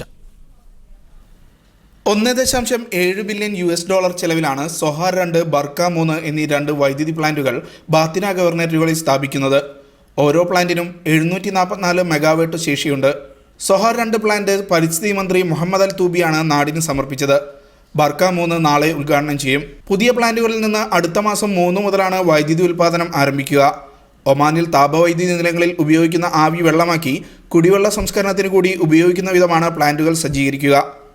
ഒമാനിലെ വൈദ്യുതി ക്ഷാമവും കുടിവെള്ള പ്രശ്നവും ഒറ്റ പ്ലാന്റ് കൊണ്ട് പരിഹരിക്കാൻ കഴിയുമെന്നതാണ് പ്രത്യേകത. منذ 10 سنوات ينمو بوتيرة متسارعة. تبلغ نسبة النمو في حوالي 10% سنويا، وهذه نسبة طبعا عالية مما يتطلب بأنه احنا نقوم بتوفير. ബാത്തിന പവേഴ്സും അൽസുവൈദി പവറുമാണ് 2 പദ്ധതികളുടെയും ഉടമസ്ഥർ. GDF SUZ എന്ന സ്വകാര്യ വൈദ്യുതി കമ്പനിയുടെ ഓഹരി പങ്കാളികളാണ് ഈ കമ്പനികൾ. താമസിയാതെ പൊതുജനങ്ങൾക്ക് കൂടി ഓഹരി കൈമാറുന്നതിന് IPO പുറത്തിറക്കാൻ ഒരുങ്ങുകയാണ് GDF. Media 1, Muscat. രാഷ്ട്രീയ പാർട്ടികൾക്ക് സമാനമായി സമസ്തയുടെ സംഘടനാ ഘടന പരിഷ്കരിക്കുന്നു. താലൂക്ക് കമ്മിറ്റികൾക്ക് പകരം നിയോജക മണ്ഡലം അടിസ്ഥാനത്തിലുള്ള പുതിയ കമ്മിറ്റികളുടെ രൂപീകരണം സമസ്ത ആരംഭിച്ചു. രാഷ്ട്രീയമായി കൂടുതൽ പരിഗണന നേടിയെടുക്കുക എന്ന ലക്ഷ്യമാണ് ഇതിന് പിന്നിൽ. UDFിനെ പിന്തുണച്ചിട്ടും മുസ്ലിം ലീഗും കോൺഗ്രസും തങ്ങളെ അവഗണിച്ചു എന്ന തോന്നൽ സമസ്തയിൽ ശക്തമാണ്. സ്വതന്ത്ര രാഷ്ട്രീയ നിലപാട് സ്വീകരിക്കണമെന്ന അഭിപ്രായത്തിന് സംഘടനയിൽ ശക്തി ഏറി വരികയും ചെയ്യുന്നു. കാന്തപുരം വിഭാഗത്തിൽ നിന്നുള്ള സംഘടനാപരമായ ഭീഷണി നേരിടാൻ കൂടുതൽ രാഷ്ട്രീയ ജാഗ്രത പുലർത്തേണ്ട സാഹചര്യവും സമസ്തയ്ക്കുണ്ട്. ഈ പശ്ചാത്തലത്തിൽ കൂടിയാണ് നിയോജകമണ്ഡലം അടിസ്ഥാനത്തിൽ സമസ്ത കമ്മിറ്റികൾ രൂപീകരിക്കുന്നത്. സമസ്തയുടെ മണ്ഡലം കമ്മിറ്റികളുടെ രൂപീകരണം സംസ്ഥാനത്ത് പുരോഗമിക്കുകയാണ്. സമസ്ത ഇന്നേ വരെ മണ്ഡലം തലത്തിൽ ഉണ്ടാക്കിയിട്ടില്ല. അത് ആവശ്യമായി വന്നത് താഴെ തട്ടിലേക്ക് സമസ്ത കേരള ജംഇയ്യത്തുൽ ഉലമായുടെ നേരിട്ടുള്ള പ്രവർത്തനം തന്നെ ആവശ്യമാണെന്ന് തോന്നിയത് കൊണ്ടാണ്. അത് മണ്ഡലം തലത്തിൽ സംഘടിച്ചുകൊണ്ട് മഹല്ലത്തുകളിലേക്ക് എത്തുമ്പോൾ ജനങ്ങളിലേക്ക് കുറച്ചുകൂടി അടുക്കുന്നുണ്ട്. 2 മാസത്തിനകം 140 മണ്ഡലങ്ങളിലും സമസ്തയുടെ കമ്മിറ്റികൾ നിലവിൽ വരും. നിയോജകമണ്ഡലം അടിസ്ഥാനത്തിൽ സമസ്തയുടെ കമ്മിറ്റികൾ വരുന്നതോടെ രാഷ്ട്രീയ വിഷയങ്ങളിൽ അടക്കം സംഘടനയിൽ അഭിപ്രായ രൂപീകരണം നടക്കും. ഇത് മുസ്ലിം ലീഗിന് വെല്ലുവിളിയായി മാറും. ഇന്ത്യയിലും വിദേശത്തുമായി 9800 മദ്രസകൾ നിയന്ത്രിക്കുന്ന സമസ്ത കേരളത്തിലെ ഏറ്റവും വലിയ മുസ്ലിം മതസംഘടനയാണ്. ആയിരക്കണക്കിന് പള്ളിമഹലുകളും സമസ്തയുടെ നിയന്ത്രണത്തിലുണ്ട്. MK Shukoor, media 1, Kozhikode. ഈ വിഷയമാണ് ന്യൂസ് 1 മിഡിൽ ഈസ്റ്റ് ഇന്ന് ചർച്ച ചെയ്യുന്നത്. SKIC Saudi national committee president Abubakar Faizy Chengamanad സൗദിയിൽ നിന്നും സ്കൈപ്പിലൂടെ തത്സമയം ഈ ചർച്ചയിൽ പങ്കെടുക്കും. KMCC Abbasiya area president Abdul റസാഖിനെയും ഒപ്പം കോഴിക്കോട്ട് നിന്നും SKSS മുൻ അധ്യക്ഷൻ നാസർ ഫൈസി കൂടത്തായി ടെലിഫോൺ ലൈനിലും പ്രതീക്ഷിക്കുന്നു. ആദ്യം ശ്രീ നാസർ ഫൈസി കൂടത്തായി, താലൂക്ക് കമ്മിറ്റികൾക്ക് പകരം നിയോജക മണ്ഡലം അടിസ്ഥാനമാക്കിയുള്ള പുതിയ കമ്മിറ്റികളുടെ രൂപീകരണം സമസ്ത ആരംഭിച്ചു കഴിഞ്ഞു. ഇത്തരത്തിൽ ഒരു സംഘടനാ ഘടന പരിഷ്കരിക്കുമ്പോൾ, പ്രത്യേകിച്ചും ഒരു തെരഞ്ഞെടുപ്പ് പടിവാതിൽക്കൽ എത്തി നിൽക്കുമ്പോൾ, അതിനപ്പുറം സമസ്ത കേരളത്തിൻ്റെ രാഷ്ട്രീയ ഭൂമികയിൽ സമസ്തയുടെ സാന്നിധ്യം വലിയ രീതിയിൽ ചർച്ച ചെയ്യപ്പെടുന്ന ഒരു ഘട്ടത്തിൽ ഇത്തരത്തിൽ ഒരു തീരുമാനത്തിലേക്ക് സമസ്ത കടക്കുമ്പോൾ സ്വാഭാവികമായും രാഷ്ട്രീയമായ അതിൻ്റെ സ്വാധീനം ഉണ്ടാക്കിയെടുക്കുകയാണ് ഇത്തരമൊരു തീരുമാനത്തിന് പിന്നിലെന്ന് സംശയിച്ചാൽ അതിനെങ്ങനെ കുറ്റപ്പെടുത്താൻ കഴിയും? സമസ്ത കേരള ജംഇയ്യത്തുൽ ഉലമ കേന്ദ്ര മുശാവറയുടെ ശേഷം ജില്ലാ കമ്മിറ്റികളും താലൂക്ക് കമ്മിറ്റികളുമാണ് നാളിതുവരെ ഉണ്ടായിരുന്നത്. കുറച്ചുകൂടി അതിന്റെ പ്രവർത്തനം വിപുലീകരിക്കണമെന്നും അതോടൊപ്പം തന്നെ സമസ്തയുടെ മുശാവറ തീരുമാനങ്ങൾ കീഴ്ത്തട്ടിലേക്ക് എത്തിക്കണമെന്നും സമകാലിക ചില വിഷയങ്ങളുമായി ബന്ധപ്പെട്ടുകൊണ്ട് ബോധ്യപ്പെട്ടതിന്റെ അടിസ്ഥാനത്തിലാണ് മണ്ഡലം കമ്മിറ്റികൾ രൂപീകരിക്കാൻ കോഴിക്കോട് ജില്ലാ കമ്മിറ്റി ആദ്യഘട്ടം തുടങ്ങിയതും അതനുസരിച്ച് മറ്റ് ജില്ലകൾ അതിന്റെ പ്രവർത്തനങ്ങളുടെ തുടക്കം കുറിച്ചിട്ടുള്ളതും. ഇത് വ്യക്തമാകുന്ന ഒരു കാര്യം, സമസ്ത ഉയർത്തിപ്പിടിക്കുന്ന ആശയം എല്ലാ സംഘടനകളെക്കാൾ ഉപരി കീഴ്ഘടകങ്ങളിലേക്ക് എത്തിക്കാനുള്ള സംഘടനാ സെറ്റപ്പും സംവിധാനവും ഉണ്ടെങ്കിലും മണ്ഡലാടിസ്ഥാനത്തിൽ സമസ്തയുടെ തീരുമാനങ്ങൾ നേരിട്ടെത്തിക്കാനുള്ള പുതിയ സംവിധാനം പൂർണ്ണമായും അത് കാര്യക്ഷമമാകുക എന്ന ഉദ്ദേശത്തോടു കൂടി മാത്രമാണ്. എന്നാൽ തെരഞ്ഞെടുപ്പിന്റെ മുമ്പിൽ വെച്ചുകൊണ്ട് അങ്ങനെ ഒരു ശ്രമമോ അല്ലെങ്കിൽ രാഷ്ട്രീയ വിലപേശലിനോ സമസ്ത ഒരിക്കലും തയ്യാറാകുന്നില്ല. നാളിതുവരെ സമസ്തയുടെ നയവുമല്ല. പക്ഷെ രാഷ്ട്രബോധം സമസ്തക്കുണ്ട്. രാഷ്ട്രം ആര് ഭരിക്കണം, ആര് ഭരിക്കരുത് എന്നതിനെ സംബന്ധിച്ചുകൊണ്ടുള്ള രാഷ്ട്രബോധവും ഫാസിസ്റ്റുകളുടെ കൈകളിലേക്ക് അധികാരം പോകരുത് എന്നുള്ള ബോധവും സമസ്തക്കുണ്ട്. അതോടൊപ്പം തന്നെ സമസ്ത കേരള ജംഇയ്യത്തുൽ ഉലമ ഏതെങ്കിലും രാഷ്ട്രീയ പാർട്ടിയോട് ഒട്ടിച്ചേർന്ന് നിൽക്കുന്നതൊന്നുമല്ല. സമസ്തക്ക് വ്യക്തമായ ചില കാഴ്ചപ്പാടുകളുണ്ട്. അതിനടിസ്ഥാനത്തിലാണ് സുപ്രഭാതം എന്ന പത്രം കഴിഞ്ഞ കാലങ്ങളിൽ സമസ്തയെ സപ്പോർട്ട് ചെയ്തിരുന്ന പത്രങ്ങളിൽ ചിലതെങ്കിലും വിസ്മരിക്കുന്ന അവസ്ഥ വന്നപ്പോഴാണ് സുപ്രഭാതം എന്ന പത്രത്തെ സംബന്ധിച്ചുകൊണ്ട് സമസ്ത ചിന്തിച്ചത്. അതോടൊപ്പം സമസ്തയെ സപ്പോർട്ട് ചെയ്യുന്ന പലരും പല കാര്യങ്ങളിലും ഈ അടുത്തായി കാണിച്ചു വരുന്ന അലംഭാവ സമീപനവും കാന്തപുരം വിഭാഗത്തോട് കാണിക്കുന്ന അനുകൂലമായ ചില ആളുകളുടെ സമീപനവും സമസ്തയെ സംബന്ധിച്ചിടത്തോളം ചില കാര്യങ്ങളിൽ സ്വന്തമായ ചില അജണ്ടകൾ നിശ്ചയിക്കപ്പെടേണ്ടതും അതുപോലെ തന്നെ താഴെ തട്ടിലേക്ക് അതിന്റെ പ്രവർത്തനങ്ങൾ വിപുലീകരിക്കേണ്ടതും ഉണ്ട് എന്നുള്ള ബോധ്യത്തിന്റെ അടിസ്ഥാനത്തിലാണ് സുപ്രഭാതം പത്രവും മണ്ഡലാടിസ്ഥാനത്തിലുള്ള കമ്മിറ്റികളുടെ തീരുമാനവും. അത് ആരെയും രാഷ്ട്രീയപരമായി എതിർക്കാനല്ല, എന്നാൽ സമസ്ത കേരള ജംഇയ്യത്തുൽ ഉലമക്ക് തികഞ്ഞ രാഷ്ട്രബോധം ഓരോ പൗരനുമുണ്ട് എന്നതിന്റെ അടിസ്ഥാനത്തിൽ മറ്റാരുടെയും അവലംബിക്കാതെ സ്വന്തമായി കരുത്ത് ഒന്നുകൂടി കരുത്താർജിക്കുക എന്ന ലക്ഷ്യം വെച്ചുകൊണ്ട് തന്നെയാണ് സമസ്ത ഈ കാര്യം മുന്നോട്ട് കൊണ്ടുപോകുന്നത്. താങ്കൾ സൂചിപ്പിച്ച ഈ രാഷ്ട്രബോധം താലൂക്ക് അടിസ്ഥാനത്തിൽ നിലവിൽ സമസ്തയ്ക്ക് കമ്മിറ്റികൾ ഉണ്ട്. അത് മണ്ഡലം കമ്മിറ്റികൾക്ക് കീഴിൽ വരുന്നതോടെ ഇപ്പറഞ്ഞ രാഷ്ട്രബോധം ഏത് രീതിയിൽ പ്രാവർത്തികമാക്കും, അല്ലെങ്കിൽ അത് പുതിയ പ്രവർത്തന രീതിയിലേക്ക് എങ്ങനെ കൊണ്ടുവരാൻ കഴിയും എന്നാണ് പ്രതീക്ഷിക്കുന്നത്? മാത്രമല്ല, രാഷ്ട്രീയപരമായി സമസ്ത വിലപേശലുകൾക്കില്ല എന്ന് പറയുമ്പോഴൊപ്പം രാഷ്ട്രബോധം സമസ്തക്കുണ്ട് എന്ന് മാത്രമേ ഉള്ളൂ. അല്ലാതെ രാഷ്ട്രബോധം വളർത്തുക എന്ന ലക്ഷ്യത്തോടു കൂടി മാത്രമല്ല മണ്ഡല കമ്മിറ്റികൾ ഉണ്ടാക്കിയത്. മണ്ഡല കമ്മിറ്റികൾ ഉണ്ടാക്കിയതിന്റെ പ്രധാന ലക്ഷ്യം പ്രവർത്തനത്തിന്റെ വിപുലീകരണമാണ്. താഴെത്തട്ടിലേക്ക് സന്ദേശം എത്തിക്കുക എന്ന ഉദ്ദേശമാണ് മണ്ഡലാടിസ്ഥാനത്തിൽ രൂപീകരിക്കാനുള്ളതിന്റെ കാരണം. താലൂക്ക് അടിസ്ഥാനത്തിലായിരുന്നു നിലവിലുണ്ടായിരുന്നത്, ഒന്നുകൂടി മണ്ഡലത്തിലേക്ക് വ്യാപിപ്പിച്ചു എന്ന് മാത്രം. അതല്ലാതെ രാഷ്ട്രീയ കാഴ്ചപ്പാട് അജണ്ട വെച്ചുകൊണ്ട് മണ്ഡലാടിസ്ഥാനത്തിൽ കമ്മിറ്റി രൂപീകരിച്ചു എന്ന തെറ്റാണ് ശരിയാണ്. ദയവായി ടെലിഫോൺ ലൈനിൽ തുടരുക. ഒരു പ്രേക്ഷകൻ സൗദിയിൽ നിന്നും അനീസുദ്ദീൻ എന്ന പ്രേക്ഷകൻ. അനീസുദ്ദീൻ പറഞ്ഞോളൂ. ഹലോ. മറ്റു മുസ്ലിം സംഘടനകളെ പൈശാചികവൽക്കരിച്ച് സ്വയം മാലാക തടയുന്ന ലീഗിന് കിട്ടിയത് നല്ലൊരു തിരിച്ചറിയാണ്. അർഹമായ പരിഗണന ലീഗിൽ നിന്ന് കിട്ടാത്തതിൽ സംസ്ഥ പലപ്പോഴും നിരാശയിലാണ്. മുമ്പ് കാസർഗോഡ് നടന്ന ഒരു സംഭവം ഞാൻ ഒത്തുകൂടിയാണ്. ലീഗിനെ പിന്തുണക്കുന്ന സംസ്ഥയിലെ മദ്രസ വിദ്യാർത്ഥികൾ ഒരു നബിദിന റാലി നടത്തിയിരുന്നു. റാലിയിൽ കുറച്ച് കുട്ടികൾ കൗതുകത്തിന് കട്ടാള കുപ്പായമിട്ട് അണിനിരും. അവർക്കെതിരെ രാജ്യദ്രോഹം അടക്കം ആരോപിച്ച് നിയമ നടപടികളുമായി ആഭ്യന്തര വകുപ്പ് മുന്നോട്ട് പോവുകയാണ്. അപ്പോഴും ലീഗ് നോക്കി നിൽക്കുകയാണ്. ആ കുട്ടികളുടെ വീടുകളിൽ കയറി റെയ്ഡ് നടത്തി കുപ്പായങ്ങൾ വരെ പിടിച്ചെടുക്കും. ഇങ്ങനെ പല വിധത്തിലും നിരാശയാണ് യഥാർത്ഥത്തിൽ സംസ്ഥക്ക് ഉണ്ടായിട്ടുള്ളത്. ചർച്ചയിൽ പങ്കെടുത്തതിന് KMCC Abbasiya area president Abdul Razak ചർച്ചയിൽ പങ്കെടുക്കുന്നു. ശ്രീ അബ്ദുൾ റസാഖ്, രൂപീകരണം മുതൽ സമസ്ത ലീഗിനൊപ്പമുണ്ട്. ഇത്രയും കാലം ലീഗിന്റെ കൂടെ നിന്നിട്ടും രാഷ്ട്രീയമോ അല്ലെങ്കിൽ ഏതെങ്കിലും തരത്തിലുള്ള ലാഭം നേടിയെടുക്കാനായിട്ടില്ല എന്ന പരാതി, അങ്ങനെയുള്ള ഒരു നിരാശാബോധം, അതാണോ പുതിയ രീതിയിൽ പ്രവർത്തനം പുതിയ രീതിയിലേക്ക് കൊണ്ടുപോകാനും ഘടന മാറ്റാനുമുള്ള കാരണം? താങ്കൾക്കെന്ത് തോന്നുന്നു? ഒരിക്കലുമല്ല. അത് വളരെ വ്യക്തമായിട്ട് സമസ്ത കേരള ജമിയത്തുൽ ഉലമ എന്ന മഹത്തായ കേരളത്തിലെ ഏറ്റവും വലിയ മത സംഘടന, പണ്ഡിത സഭ, അത് ആ സംഘടനയുടെ പ്രവർത്തനം താഴെത്തട്ടിൽ എത്തിക്കുന്നതിന് വേണ്ടി സംഘടനാ സംവിധാനം പുതുക്കുന്നതിന്റെ ഭാഗമായിട്ട് അവർ ചെയ്ത ഒരു സാധാരണ നടപടിക്രമം എന്നുള്ളതാണ്. വളരെ വ്യക്തമായിട്ട് സമസ്തയുടെ പ്രതിനിധി വിശദീകരിച്ച ചോദ്യത്തിന് തന്നെ പ്രസക്തിയില്ല എന്നുള്ളതാണ് ഞാൻ മനസ്സിലാക്കുന്നത്.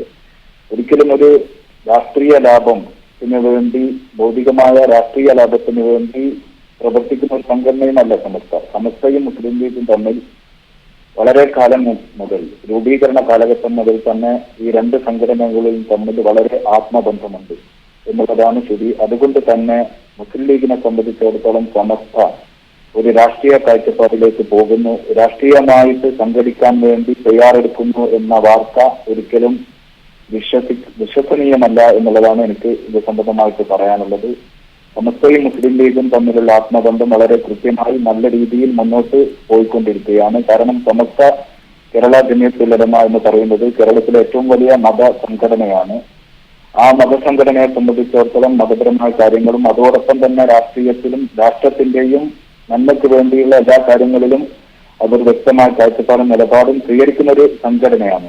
ഇന്ത്യ പോലുള്ള ഒരു ജനാധിപത്യ രാജ്യത്ത് മുസ്ലിം സമുദായത്തെ സംബന്ധിച്ചിടത്തോളം രാഷ്ട്രീയമായി സംഘടിക്കലാണ് ഉത്തമമെന്ന് വളരെ ഉത്തമ ബോധ്യമുള്ള ഒരു സംഘടനയാണ് സമസ്ത കേരള ജമിയത്തുൽ ഉലമ എന്നാണ് ഞാൻ മനസ്സിലാക്കിയിട്ടുള്ളത്. അതുകൊണ്ട് തന്നെ അതിൽ വളരെ കൃത്യമായി രാജ്യത്തിന്റെ ജനാധിപത്യ മതേതരത്വ മൂല്യങ്ങൾ ഉയർത്തിപ്പിടിച്ചുകൊണ്ട് ജനങ്ങൾക്കിടയിൽ പ്രവർത്തിച്ചുകൊണ്ടിരിക്കുന്ന മുസ്ലിം സമുദായത്തിന്റെ പേരുള്ള ഒരു രാഷ്ട്രീയ സംഘടിത ശക്തി എന്ന നിലയിൽ മുസ്ലിം ലീഗിന്റെ നിലനിൽപ്പും മുന്നേറ്റവും സമസ്ത എന്നും വളരെ നല്ല രീതിയിൽ അതിന് ആവശ്യമായ രീതിയിൽ എന്നും സഹായിക്കുകയും ചെയ്തിട്ടുണ്ട് എന്നുള്ളതാണ് സത്യം. ഞാൻ തിരിച്ചു വരാം, താങ്കളിലേക്ക് തിരിച്ചു വരാം. കുവൈത്തിൽ നിന്നും ആബിദ് എന്ന പ്രേക്ഷകൻ ചേരുന്നു. ശ്രീ ആബിദ് പറഞ്ഞോളൂ.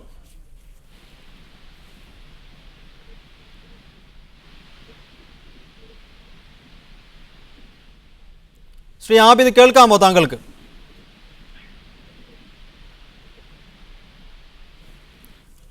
Right. Abubakar Faizy Chengamanad SKIC Saudi national committee president, അദ്ദേഹം ഈ ചർച്ചയിൽ പങ്കെടുക്കുന്നു.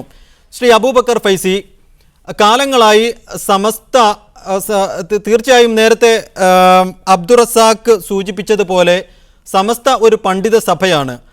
ഇക്കാലം അത്രയും സമസ്ത പ്രവർത്തിച്ചത് അതിൻ്റെ കീഴ്ഘടകങ്ങളായിരുന്നു സമസ്തയുടെ ശക്തി.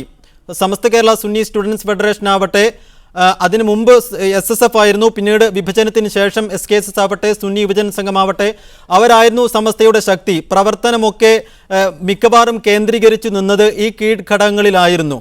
അവർക്കാണെങ്കിൽ മേഖലാ കമ്മിറ്റികളുണ്ട്, പഞ്ചായത്ത് കമ്മിറ്റികളുണ്ട്, അതിന് മേലെ ജില്ലാ കമ്മിറ്റികളുണ്ട്. ഇക്കാലം അത്രയും സമസ്തയ്ക്ക് വേണ്ടി പ്രവർത്തിച്ച് പോന്നതും അവരായിരുന്നു.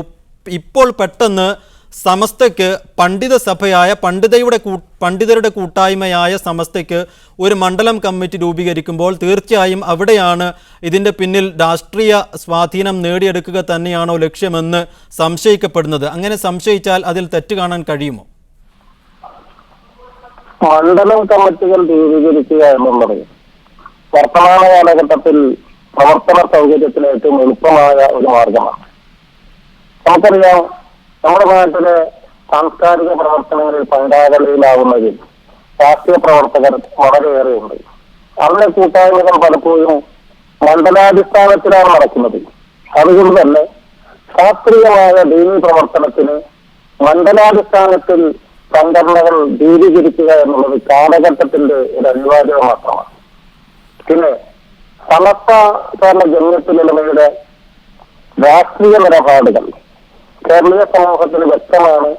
ഇന്ത്യയുടെ അഖണ്ഡതയ്ക്കും ന്യൂനപക്ഷ സമുദായങ്ങളുടെ അവകാശ സംരക്ഷണത്തിനും വേണ്ടി നിലകൊള്ളുകയും അതിനുവേണ്ടി പ്രവർത്തിക്കുന്നവരെ പിന്തുണയ്ക്കുകയും ചെയ്യുക എന്ന പൊതു നിലപാടിനപ്പുറത്ത് ഏതെങ്കിലും ഒരു രാഷ്ട്രീയ പ്രസ്ഥാനത്തെ അന്ധമായി പിന്തുണയ്ക്കുക എന്ന നിലപാട് സമസ്ത ഒരിക്കലും സ്വീകരിച്ചിട്ടില്ല.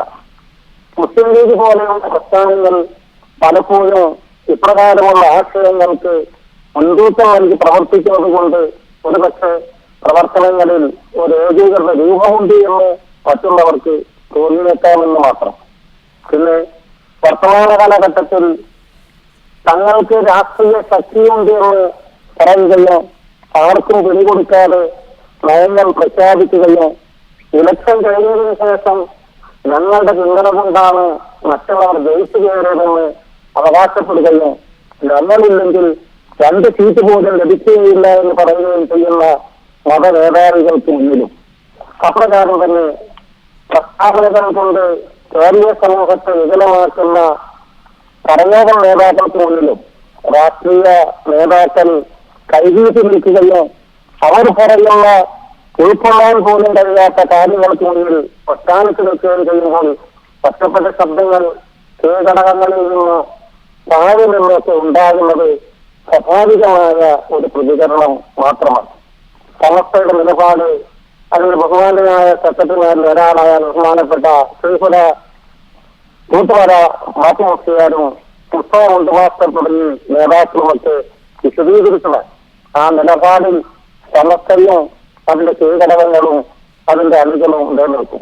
പിന്നെ വർത്തമാന കാലഘട്ടത്തിലെ രാഷ്ട്രീയ നിലപാടെന്ന് പറയുന്നത് എത്രയോ സർവതാം വാർഷിക മഹാസമ്മേളനത്തിൽ വെച്ച് പ്രയോഗങ്ങളിലൂടെ പ്രസംഗങ്ങളിലൂടെ പ്രഖ്യാപിക്കപ്പെട്ടത് രാജ്യം ഒരു ഫാസിസ്റ്റ് ഭീഷണി നേരിടുമ്പോൾ മതേതര ശക്തികൾ ഒരുമിച്ച് നിൽക്കുന്നതും ഫാസിസത്തെ തടയിടാൻ വേണ്ടി ബോധപൂർവം ഒരു ഇന്ത്യയുടെ ഏറ്റവും വലിയ അവകാശമായ വോട്ട് രേഖപ്പെടുത്തുകയും ചെയ്യുക എന്നുള്ളത് നമ്മുടെ കടമയാണ്. ഞാൻ താങ്കളിലേക്ക് മടങ്ങിയെത്താം. ശ്രീ നാസർ ഫൈസി കൂടത്തായി, ഇക്കാലം അത്രയും ലീഗിനൊപ്പം നിന്നിട്ട് കാര്യമായ ഒരു ലാഭവും നേടിയെടുക്കാൻ സമസ്തയ്ക്കായില്ല എന്നുള്ള ഒരു തോന്നൽ, പരാതി, അങ്ങനെ ഒരു നിരാശാബോധം SKSSFിലെയും SYSലെയും പല നേതാക്കൾക്കുമുണ്ട്. അവർ പലപ്പോഴും അത് പ്രകടിപ്പിച്ചിട്ടുമുണ്ട്. താങ്കൾക്ക് അങ്ങനെ ഒരു തോന്നലുണ്ടോ? മുസ്ലിം ലീഗിനോടൊപ്പം നിന്നുകൊണ്ട് കാര്യങ്ങൾ നേടുക എന്നത് സമസ്ത കേരള ജമിയത്തുൽ-ഉലമയുടെ ഒരു നിലപാടൊന്നല്ല. മുസ്ലിം ലീഗ് അതിന്റെ രാഷ്ട്രീയമായ വേദികളിൽ സമസ്ത കേരള ജമിയത്തുൽ-ഉലമ അടക്കമുള്ള മതസംഘടനകളെ പരിഗണിക്കാതിരിക്കുന്നു എന്നത് ചർച്ച ചെയ്യപ്പെടേണ്ട കാര്യങ്ങളാണ്. സമസ്തക്ക് അതിൻ്റെതായ പിന്തുണയും അതിന്റെ സമസ്തക്ക് അർഹമായിരിക്കുന്ന പ്രാമുഖ്യവും ഓരോ ഗവൺമെന്റുകളും ചെയ്തു വരുന്നുണ്ട്. ചെയ്തു വരാത്ത സമയത്തൊക്കെ സമസ്ത അതിന് ഇടപെടുകയും അതേ സംബന്ധിച്ചുകൊണ്ട് വിശദീകരിക്കുകയും ചെയ്തിട്ടുണ്ട്. മുസ്ലിം ലീഗ് എന്ന രാഷ്ട്രീയ പാർട്ടിയെ സംബന്ധിച്ചിടത്തോളം മുസ്ലിം ലീഗ് എപ്പോഴൊക്കെ സമസ്തയെ പരിഗണിക്കാത്ത അവസ്ഥ ഉണ്ടായി എന്നോ ആ സമയത്ത് ചർച്ച ചെയ്യും അതിന് പരിഹാരം കാണിച്ചിട്ടുണ്ട്. പക്ഷെ ഈ സന്ദർഭത്തിൽ ഈ പൊതു എലക്ഷൻ മുന്നിൽ ഉണ്ടെങ്കിൽ പോലും ഞങ്ങളുടെ ചില അജണ്ടകളും അതല്ലെങ്കിൽ ഞങ്ങളുടെ ചില നിർദ്ദേശങ്ങളും UDF ഗവൺമെന്റ് വകവെച്ച് തരേണ്ടതുണ്ട് എന്ന് ഞങ്ങൾ നേരത്തെ ആവശ്യപ്പെട്ടത്. ഉദാഹരണം, CM ഉസ്താദ് കൊല്ലപ്പെട്ടു കാസർഗോഡ്. കൊല്ലപ്പെട്ടതിന് ശേഷം കേന്ദ്ര ഗവൺമെന്റ് ആഭ്യന്തര വകുപ്പ് കൈകാര്യം ചെയ്യുന്നത് കോൺഗ്രസാണ്. കോൺഗ്രസിന്റെ ആഭ്യന്തര വകുപ്പ് കോൺഗ്രസിൽ നിന്നുകൊണ്ട് മുല്ലപ്പള്ളി രാമചന്ദ്രൻ അടക്കമുള്ളവർ ഞങ്ങൾക്ക് തന്ന ഉറപ്പാണ് CBI അന്വേഷണം കാര്യക്ഷമമല്ല എന്ന് ബോധ്യപ്പെട്ട അടിസ്ഥാനത്തിൽ നിലവിലുള്ള നന്ദകുമാറിനെ മാറ്റി മറ്റൊരാളെ അന്വേഷിക്കുന്നതിനെ സംബന്ധിച്ചുകൊണ്ട് ആലോചിക്കാം. എലക്ഷന്റെ മുമ്പിൽ വെച്ചുകൊണ്ടും അതേ സംബന്ധിച്ചുകൊണ്ട് കേന്ദ്ര ആഭ്യന്തര വകുപ്പ് അവലംബാവം കാണിച്ചതുകൊണ്ട് വ്യക്തമായി സമസ്ത പ്രതിഷേധിച്ചു. അതിന്റെ അടിസ്ഥാനത്തിൽ കേരളത്തിലെ മുഖ്യമന്ത്രി അടക്കം തന്നൊരു ഉറപ്പിന്റെ അടിസ്ഥാനത്തിൽ മാത്രമാണ് പ്രതിഷേധം താൽക്കാലികമായി ഞങ്ങൾ നിർത്തിവെച്ചത്. ഒരു എലക്ഷൻ മുന്നിലുണ്ട് എന്ന് ഓർത്തുകൊണ്ട് ഞങ്ങളുടെ കാര്യങ്ങൾ ചോദിക്കുന്നതിലും സമരരംഗത്തിറങ്ങുന്നതിലും ഞങ്ങൾക്കൊരു മടിയുണ്ടാവില്ല. അതോടൊപ്പം തന്നെ കേരളത്തിലെ പല ഭാഗത്തും സുന്നി പ്രവർത്തകർക്ക് നേരെ ചില ഒറ്റപ്പെട്ട കേസുകൾ, ചില വ്യാപകമായ കേസുകൾ ഇന്നും നിലനിൽക്കുന്നുണ്ട്. എന്റെ നാട് താമരശ്ശേരിക്കടുത്തുള്ള ചമൽ പോലുള്ള പ്രദേശത്ത് പള്ളിയുടെ പണി പോലും നിർത്തിവെക്കാൻ കാന്തപുരം അബൂബക്കർ മുസ്ലിയാരുടെ നിർദ്ദേശപ്രകാരം കേരള ആഭ്യന്തര വകുപ്പിലെ ചില രാഷ്ട്രീയക്കാർ കാണിക്കുന്ന നിലപാടുകൾ ഞങ്ങൾക്ക് ഇപ്പോഴും പ്രതിഷേധമുണ്ട്. അത് എലക്ഷൻ മുന്നിലുണ്ടോ ഇല്ല എന്നുള്ളത് ഞങ്ങൾ നോക്കുന്നില്ല, ഞങ്ങളത് പ്രതിഷേധിക്കും. റൈറ്റ്, ഞാൻ താങ്കളിലേക്ക് മടങ്ങി വരാം. ദയവായി ടെലിഫോൺ ലൈനിൽ തുടരണം. ശ്രീ അബ്ദുൾ റസാഖ്, ഇതാണ് SKSSFന്റെ പരാതി.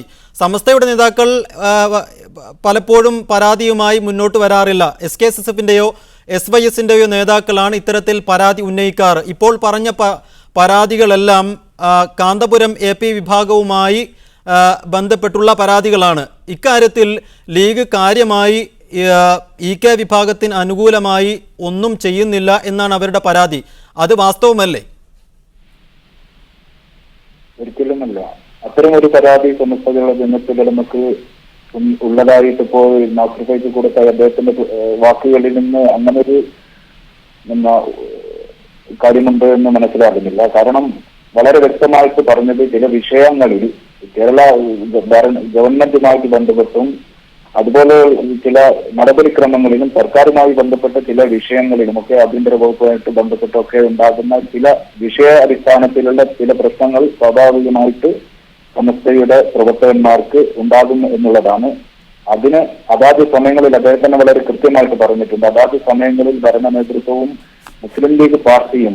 പക്ഷേ ശ്രീ അബ്ദുൾ റസാഖ്, സർക്കാരിന്റെ ഭാഗത്തു നിന്നുണ്ടാകുന്നു. നേരത്തെ തിരുകേശ പള്ളിയുടെ സത്യവാങ്മൂലത്തിന്റെ വിഷയത്തിൽ പലതവണ സമസ്ത മുന്നറിയിപ്പ് നൽകിയതിന് ശേഷമാണ് ആ സത്യവാങ്മൂലത്തിന്റെ കാര്യത്തിൽ തീരുമാനമായത്. പലപ്പോഴും സർക്കാരിൽ ഒരു സമ്മർദ്ദ ശക്തിയാവാൻ ലീഗിന് സാധിക്കുന്നില്ല സമസ്തയ്ക്ക് വേണ്ടി. മുസ്ലിം ലീഗ് ഒരിക്കലും ഒരു സമ്മർദ്ദ ശക്തി എന്നതിനപ്പുറത്ത് സർക്കാരിന്റെ എല്ലാ വകുപ്പുകളിലുമുള്ള എല്ലാ പ്രവർത്തനങ്ങളിലും മുസ്ലിം ലീഗ് മുൻകൂട്ടി കണ്ടുകൊണ്ട് തീരുമാനമെടുക്കുകയല്ല. ഓരോ വകുപ്പിലും അതാത് ഉദ്യോഗസ്ഥന്മാര്, ഇപ്പൊ സത്യവാങ്മൂലത്തിന്റെ വിഷയമായാലും അത് ആഭ്യന്തര വകുപ്പുമായിട്ട് ബന്ധപ്പെട്ട അത് ഉദ്യോഗസ്ഥന്മാരും അതിന്റെ വകുപ്പ് കൈകാര്യം ചെയ്യുന്ന ആളുകളും എടുത്തൊരു നിലപാട് അത് തെറ്റാണെന്ന് സമസ്ത കേരള ജനത്തിലിറങ്ങുകയും സമൂഹവും മുസ്ലിം ലീഗിനെ ബോധ്യപ്പെടുത്തിയതിന്റെ അടിസ്ഥാനത്തിൽ മുസ്ലിം ലീഗ് ആ വിഷയത്തിൽ ഇടപെടുകയും വളരെ നല്ല രീതിയിൽ വളരെ സത്യസന്ധമായ രീതിയിൽ ആ വിഷയം സത്യവാങ്മൂലത്തിന്റെ വിഷയം പരിഹരിച്ചതുമാണ്. ഇതൊക്കെ ഓരോരോ വകുപ്പിലും അതായത് വളരെ മുൻകൂട്ടി ഇടപെടുന്ന ഒരു സമീപനമല്ല മുസ്ലിം ലീഗ് സ്വീകരിക്കുന്നത്.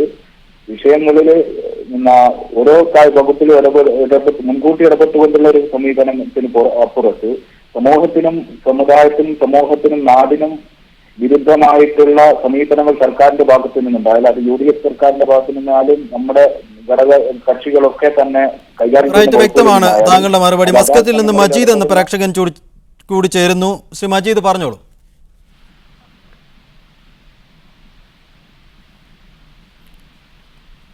ശ്രീ അബൂബക്കർ ഫൈസി ചെങ്ങമനാട്, സാത്വികരായ നേതാക്കളായിരുന്നു സമസ്തയുടെ തലപ്പത്ത് ഇക്കാലം അത്രയും ഉണ്ടായിരുന്നത്. അവരാരും രാഷ്ട്രീയമായ ഒരു ലാഭത്തിന് വേണ്ടി എവിടെയും സംസാരിച്ച് കേട്ടതായ ചരിത്രമില്ല. കണ്യത്ത് അഹമ്മദ് മുസ്ലിയാർ ആവട്ടെ, ഷംസുലമയാവട്ടെ, അതിനു മുമ്പ് ബാഫക്കി തങ്ങളാവട്ടെ, വരക്കൽ മുല്ലോക്കോയ തങ്ങളാവട്ടെ, അങ്ങനെ ആരും.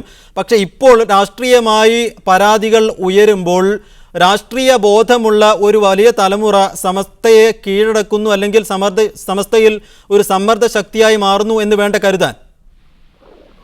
സാത്വികരായ നേതാക്കളെന്നുള്ളതിന് ഇപ്പോഴും മാറ്റങ്ങളൊന്നുമില്ല. വർത്തമാനകാല കേരളത്തിലെ ഏറ്റവും സാത്വികരായ സമൂഹം തന്നെയാണ് സമസ്തയെ ഇപ്പോഴും നയിച്ചുകൊണ്ടിരിക്കുന്നത്. പിന്നെ രാഷ്ട്രീയമായ ഇടപെടലുകൾ എന്ന് പറയുന്നത് ഇന്നലകളെക്കാൾ അധികം ഇന്ന് മതസംഘടനകളുടെ എണ്ണം കൂടുകയും മതസംഘടനകൾ ആവശ്യങ്ങൾക്ക് വേണ്ടി രാഷ്ട്രീയ ശക്തിയായി മാറുകയും ചെയ്യുന്ന ഒരു അവസ്ഥ കേരളത്തിലുണ്ട്. ഇപ്രകാരമുള്ള ഒരവസ്ഥയിൽ താങ്കളുടെ അവകാശങ്ങൾ നിഷേധിക്കപ്പെടുന്നു എന്ന് തോന്നുന്ന സാഹചര്യങ്ങളിൽ മൗനം പാലിക്കുന്നത് വീണ്ടും അവകാശ നിഷേധങ്ങൾക്ക് കാരണമാകും എന്ന് ചിന്തിക്കുന്ന ഒരു വിഭാഗത്ത് അപ്പോഴിൽ ഒരു രാഷ്ട്രീയ ശക്തിയായി വരുന്നു എന്ന് വിലയിരുത്തുന്നതിൽ അർത്ഥമില്ല എന്നാണ് ഞാൻ വിശ്വസിക്കുന്നത്. ഇടപെടുന്നതിൽ ദയവായി ക്ഷമിക്കണം, സമയപരിമിതി ഉണ്ട്. സ്കൈപ്പ് കണക്ട് ചെയ്യാനുള്ള ചില സാങ്കേതിക പരിമിതികളായിരുന്നു രണ്ടുപേരെയും ആദ്യം തന്നെ ചർച്ചയിലേക്ക് എടുക്കാൻ ബുദ്ധിമുട്ടായത്. വളരെ നന്ദി ശ്രീ അബൂബക്കർ ഫൈസി ചെങ്ങമനാട്, അബ്ദുൾ റസാഖ്, ഒപ്പം നാസർ ഫൈസി കൂടത്തായി ചർച്ചയിൽ പങ്കെടുത്തതിന്. ന്യൂസ് 1 മിഡിൽ ഈസ്റ്റ് ഇവിടെ പൂർണ്ണമാവുന്നു. Good night and good bye.